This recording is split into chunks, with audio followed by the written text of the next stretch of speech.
नमस्कार, वंदे मातरम। मैं हूं श्यामगिरी। आप देख रहे हैं हमारा चैनल मुद्दा भारत का। मुद्दा भारत का यानी मुद्दा आपका।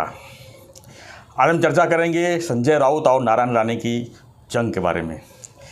जी हाँ, नारायण राणे को संजय राउत ने एक नोटिस भेजा है और उस नोटिस का आरोप क्या है, इसी पर हम चर्चा करेंगे हमारे सहयोगी अनिल थत्ते जी से और जानेंगे कि आखिर में ये जो जुबानी जंग चल रही है किस बात को लेकर चल रही है और कब तक चलेगी इस तरह से। सर, आप जानते हैं सर, ये नोटिस भेजा है संजय राउत तो मैं नारायण राणे जी को नोटिस भेजा है वगैरह वगैरह जो है जी, वो जानने की बात बाकी पत्रकारों के लिए होती है कि भाई इन्होंने नोटिस भेजा है, इसका जानकारी इनको है। मैं यहाँ तक सीमित नहीं रहता हूँ ना जी, मैं बात करूँगा ना जी। अगर संजय राउत ने नोटिस भेजा है तो मैं थोड़ा पेपर में पढ़ के दूसरे यूट्यूब वाले जैसा करते हैं कि भाई पेपर में आया है, टीवी न्यूज़ पे आया है कि नोटिस भेजा है तो उसके बारे में बात करूं। मैं संजय से बात करूंगा, डायरेक्ट बात करूंगा, उससे पूछूंगा। अभी राणे साहब आज वो भराड़ी की यात्रा में हैं, तो नीतीश से या उनसे भी बात करके बोल सकता हूँ कि भाई एग्जैक्टली मामला क्या है जी। तो बाकी पत्रकारों में और अपने में फ़र्क है ना, तो मैंने सीधा फ़ोन किया किससे, राउत को, संजय राउत को। मैं बोला ये क्या है जो न्यूज़ है उसके बारे में मुझे ऑन द रिकॉर्ड चाहिए। तो उसने मुझे बोला कि देख अनिल, तुम बोलते हो सही है। मैं बोला क्या रे, कोर्ट में कुछ होता है क्या? मैं जब गगनबेदी चलाता था तो 67 डिफेमेशन केसेस हुए मेरे पर, 67। उसमें से बहुत सारे 90% केसेस तो 10 साल 15 साल 20 साल तक चली। हम कभी गए भी नहीं, एक बार खाली ज़मीन लेके आ गए, फिर एकदम शेल लेके रखे, फिर निकाल के दिन कभी बुलाया नहीं बुलाया मालूम नहीं मुझे। और ज़्यादा करके तो उन लोगों ने विड्रॉ किए, कॉम्प्रोमाइज़ किए। पूरे 67 केस में से एक केस में मुझे 500 रुपये का फ़ाइन हुआ, 500 रुपये का फ़ाइन। उसके लिए कितना तारीख पड़ी? एक 8-10 साल गए, 8-10 साल के बाद 500 रुपये फ़ाइन हुआ मेरे को। और वो मुझे मैसेज आया कि आज निकाल है तो आपको आना चाहिए करके मैं गया। और उन्होंने बोला कि 500 रुपया आपको फ़ाइन किया जाता है, क्योंकि मैंने उसमें विधान किया था किसी अफेयर के बारे में, तो वो अफेयर दोनों ने डिनाई किया तो उसके लिए हुआ। और हाँ, और एक केस में मुझे कोर्ट के उठने तक शिक्षा हुई, कोर्ट के उठने तक।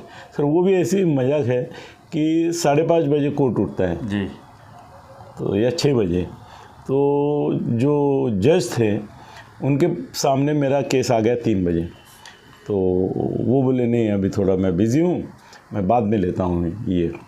तो उन्होंने 5:45 बजे केस लिया और 5:45 पर मतलब 5:50 पर मुझे कोर्ट उठने तक शिक्षा दी।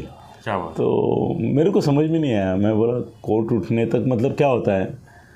तो मेरे जो वकील थे वो बोले कि अगले 10 मिनट में कोर्ट उठेगा तो आपको 10 मिनट की शिक्षा हुई है। मैं बोला क्या बात कर रहे हो? बोले हाँ। तो 10 मिनट कहाँ रहना है? वो उधर सामने बैठना है, वो रूम जो कोर्ट रूम है, वो टेबल पर बैठना है। हाँ, तो वहाँ ये कुर्सियाँ रहती है जहाँ पे मैं ऑलरेडी बैठा ही था, तो खाली उठ के जाना नहीं था मुझे। तो 10 मिनट की शिक्षा। क्या बात। और सबसे बड़ी बात तो ये हुई, अभी वो केस बहुत पुरानी हो गई, बाद में वो जज मिले मुझे, वो रिटायर हो चुके थे उसके बाद। तो बोले तुम्हारे ध्यान में आया क्या कि मैं तुम्हारा चाहने वाला हूँ, तुम इतने साप्ताहिकों में लिखते हो, मैं सब पढ़ता हूँ, तुम बहुत तेज़ लिखते हो और इसमें तुम टेक्निकल गलती कर गए थे, इसके लिए मुझे शिक्षा सुनानी पड़ी। मगर मैं सुबह अगर 2-3 बजे 4 बजे देता था शिक्षा, या आठवड़े की भी देता था, कोई बोलता नहीं था। और मुझे तुमको 10 मिनट से ज़्यादा बिठाना भी नहीं था, क्योंकि मेरे मन में प्यार और आदर था तुम्हारे प्रति। इसके लिए मैंने 10 मिनट तुमको खाली सिंबॉलिक, को सामने वाली पार्टी को लगे कि भाई फॉर्मलिटी, सामने वाले पार्टी को लगे कि छुटने तक शिक्षा हुई। तो मैं इसको भी बोला कि सालों तक चलते हैं सर, रोज़ कम से कम मेरे ख्याल से सिर्फ महाराष्ट्र में 1000-2000 केसेस होते हैं। सब पेपर आता है ना, न्यूज़पेपर, उसमें बातमी आती है ना, तो आजकल ये आसान हो गया है कि बातमी में नाम आया और निगेटिविटी है तो वो सीधा कोर्ट, पहले तो नोटिस तो भेजते हैं लाखों में जी, लाखों में नोटिस भेजते हैं, उसमें से हज़ारों में एक्चुअली फिरियाद दाखिल करते हैं, लाखों में से हज़ारों, वो भी 1000 रोज़ के हो जाएंगे सब मिला के, और उसमें फॉलोअप में सर हार्डली 10, 20, 25 जाते हैं। तो ये है ना, ये सिंबॉलिक है कि भाई मैंने केस किया। और क्या होता है कि अगर भ्रष्टाचार का आरोप होता है और उसके लिए ये देखो 17 सोनालीसाठी आमदार बच्चू कडू गैर हाजिर, कोई जाता ही नहीं है सर आजकल।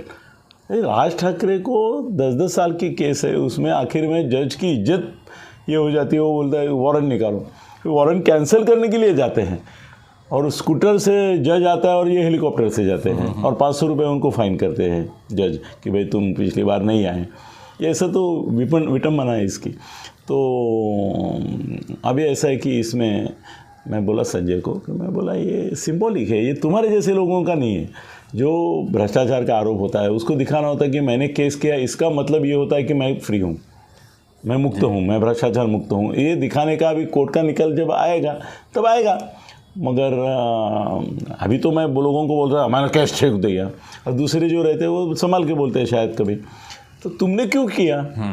वो बोला कि इसमें ना एक टेक्निकल बात हो गई है जिसकी वजह से मेरी खासदार की जो है उसको भी इलीगल ये हो सकता है कोर्ट में। अगर कल कोई तीसरी पार्टी गई और बोले कि यहाँ पे विटनेस है कि भाई नारायण राणे ने ऐसा कहा है कि इसके लिए मैंने पैसा खर्च किया, पहली बार राज्यसभा जाने के लिए, हाँ राज्यसभा में जाने के लिए पैसा खर्च किया, मतलब पैसा दे के कुछ लोगों को इन्होंने ये किया, ख़रीद लिया, तो वो मेरे ऊपर हो गया क्यों मेरे लिए ख़रीदा। और दूसरा उन्होंने बोला कि मतदार यादी में इसका नाम नहीं था और कांग्रेस के जो रोहिदास पाटिल है वो खड़ा होकर ऑब्जेक्शन ले रहे थे, तो मैंने उनको हाथ ऐसा किया कि बैठो बैठो चुप बैठो, जाने दो, अपना मेरा आदमी है। तो रोहिदास पाटिल नीचे बैठ गए, फिर बिना मतदार यादी में नाम होते हुए भी राज्यसभा का सदस्य वो बन गए, ऐसा नारायण राणे ने बोला। वो ये दोनों बोले जो चीज़ें हैं वो टेक्निकल हैं और वो मेरे को क्लैरिफाई करनी ज़रूरी थी, इसके लिए असल में मैंने नोटिस दिया है। मुझे मालूम है तुम जो बोल रहे हो ये उसने ही बोला कि मुझे मालूम है कि अभी 2023 में मैंने ये नोटिस डाला है, इस केस का निर्णय आते आते 15 साल 20 साल भी लग सकते हैं, 10 साल भी लग सकते हैं। बाला साहब ठाकरे के ऊपर की सबसे बड़ी डिफेमेशन केस औरंगाबाद में चले, 33 साल के बाद उसका डिसीजन है, 33 ईयर्स तब तक, और वो डिसीजन में निर्दोष। तो वो बोला मुझे मालूम है, मगर मेरे को कल अगर किसी ने कोर्ट में चैलेंज किया कि भाई इनको पैसा देके चुन के लाया और इनका मतदार यादी में नाम नहीं था, तो बोले वो मतदार यादी में नाम है कि नहीं ये सिद्ध करना आसान है, क्योंकि मैंने उसके पहले भी जो ये किया था उसमें मेरा नाम था मतदार यादी में और उस समय भी था, तो वो मैं मतदार यादी दिखा के बोल सकता हूँ। पर वो जो पैसा बांटा वो बोले मेरे लिए ठीक नहीं है ऐसा बोलना। तो मैंने कल अगर ये कोई थर्ड पार्टी है वो कोर्ट में जाएगी तो मैं बोलूँगा मैंने ऑलरेडी डिफेमेशन केस कर दिया है, तो बोले ये लीगल पवित्रा है। मैं जानता हूँ तुम जो बोल रहे हो कि वो बोलते रहेंगे मैं बोलता रहूँगा, ये सब चलेगा। पिछले दिनों दोनों जन में खूब जुबानी जंग चली थी मीडिया के सामने। हाँ जुबानी जंग चलती है सर, चलती है सर। कैसे है ना कि असल में नारायण राणे साहब की जो जंग है ना वो उद्धव से है और नीतीश राणे की भी जंग है वो आदित्य से है जी। इसमें संजय उनके वो तो बोलते हैं वो संजय कौन संजय, मगर उसके बारे में बोलते भी है, ऐसा भी बोलते हैं कि कौन संजय, और उसके बारे में बोलते भी है। और संजय भी बोलता है कि उनका इतिहास ढूंढो। भाई इतिहास किसी का मत ढूंढो, हर एक का इतिहास है ना वो ऐसे पन्नों से भरा हुआ है और ऐसे अंदर कंकाल और कवटी मिलेगी हर एक के कि ये कोई न बोले वो अच्छा है। मेरे राणे साहब बोलते गए और एक बार इसके पहले भी वो बोले थे मैं होता तो उसके कांछिलत मार ले से, उसके लिए तो उनको जेल तक जाना पड़ा। तो इसका भी ऐसा है कि वो बोल चुके हैं कि ये ऐसा ऐसा है, मैंने इसको ये किया और ये उपकार भूल गया। तो उपकार भूलने की बात है तो सभी का है। ये भी मंत्री बने कांग्रेस के राज में जी, वो तो मुख्यमंत्री बनने थे, उनको मुख्यमंत्री बनते थे। बाला साहब ने तो मुख्यमंत्री बनाया भी नहीं उनको, वो कहाँ उनसे लॉयल रहे। ऐसा कोई किसी से अभी लॉयल वगैरह रहता नहीं है और उसके बारे में बोलना भी सही नहीं है जी अभी। तो मेरे को लगता है कि ये कागजी घोड़े हैं, कागदी घोड़े बोलते ना अपन, तैसे कागदी घोड़े, इससे कुछ होने वाला नहीं है। मगर इतना ही है, टेक्निकली संजय राउत को एक सपोर्ट चाहिए था। कल अगर तीसरी पार्टी को कोर्ट में जाके बोली कि इन्होंने पैसा बांटा, तो मैं बोल सकता हूँ कि भाई नहीं, तो इतना ही उसका मतलब है और उतनी मर्यादा है। सर कल परसों आप और एक 10 दिन के बाद आप पूछेंगे संजय को कि वो केस का क्या हुआ, केस कौन सा केस, वो नारायण राणा, हाँ वो नोटिस दिले ना। सर नोटिस देने का मतलब ये भी नहीं कि कोर्ट में केस दाखिल हुआ। कोर्ट में केस दाखिल करने की प्रक्रिया है। मेरा अंदाज़ा यह है कि ये यहाँ तक ही सीमित रहेगा नोटिस के। असल में कोर्ट में जाके शायद संजय कोई जाने वाला नहीं है। सर कोर्ट में जाएगा ही नहीं ना। ऐसे केसेस, असल नोटिस है तो आप लोगों को हज़ारों में आती है जी। मेरे को भी आती थी, मतलब 700 केस हुए तो 600 मेरे को नोटिस आए। इसको तो नोटिस का केस में रूपांतर होना मतलब कोर्ट में जाना आपको बाकायदा।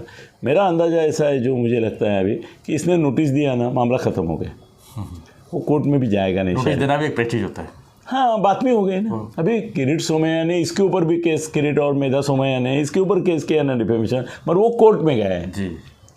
इसके लिए उसको कोर्ट में जाना पड़ता है। संजय भी यही चाहता है कि भाई कोर्ट में आना पड़े, इसको केंद्रीय मंत्री होते हुए कोर्ट में आना पड़ेगा। एक बार एग्जाम्शन लेंगे, वो नहीं मिलने तक आना पड़ता है। तो बोले मेरे सामने कोर्ट में आना पड़े, इसमें भी मेरा विजय है। इतना बड़ा आदमी है, उसको एक छोटे से कोर्ट में आना पड़ता है। लेकर फिर से जुबानी जंग शुरू तो होगी, इतना तो पक्का है। जुबानी जंग चालू ही है, वो चालू रहेगी सर। कुछ भी होता है। अभी देखो अपना ये पेंगुइन जिसको बोलते हैं, टिल्लू पिल्लू, वो आदित्य, वो बोल रहा है वरड़ी में आप खड़े हो जाइए। किसको बोल रहा है? एकनाथ शिंदे को। मुख्यमंत्री पद का और इसका राजीनामा दो और मेरे सामने वरड़ी में खड़ा रहो। भाई तू कौन है? वो नहीं, तू बोलेगा मुख्यमंत्री पद का राजीनामा दो और मेरे सामने खड़े रहो। अरे चिल्लू, तेरी औकात है क्या इनको आह्वान देने की? क्या बात कर रहा है तू? हाँ, मुख्यमंत्री को, और तेरे लिए वो क्या मूर्ख है क्या? और छोड़ देंगे। हाँ भाई, तू मूर्ख है। उस चैलेंज को एक्सेप्ट कर लेंगे। इसके लिए चैलेंज, मेरे से वाद विवाद करो। तू कौन है? तू क्या अमेरिका का रिपब्लिकन और डेमोक्रेटिक पार्टी का डिबेट होता है वैसा डिबेट करने वाला कोई प्रेसिडेंशियल का उम्मीदवार है क्या कि तेरे से डिबेट करे? मुख्यमंत्री रड़। चलो ये चलता रहता है, ज़्यादा ध्यान नहीं देने का इसके ओर। धन्यवाद सत्य जी। तो हम चर्चा कर रहे थे कि संजय राउत ने नारायण राणे को नोटिस भेजा है और नोटिस के बारे में हम चर्चा कर रहे थे। कोर्ट में मैटर गया नहीं है जी, और जाएगा भी नहीं मेरा। तो हम चर्चा कर रहे थे। आप इस विषय को क्या मानते हैं कमेंट बॉक्स में लिखिए, और हमारा रिक्वेस्ट जरा फॉलो कीजिए। अगर आपने चैनल सब्सक्राइब नहीं किया है तो प्लीज़ सब्सक्राइब कीजिए और देखते रहिए हमारा चैनल मुद्दा भारत का। धन्यवाद। जय हिंद, जय महाराष्ट्र।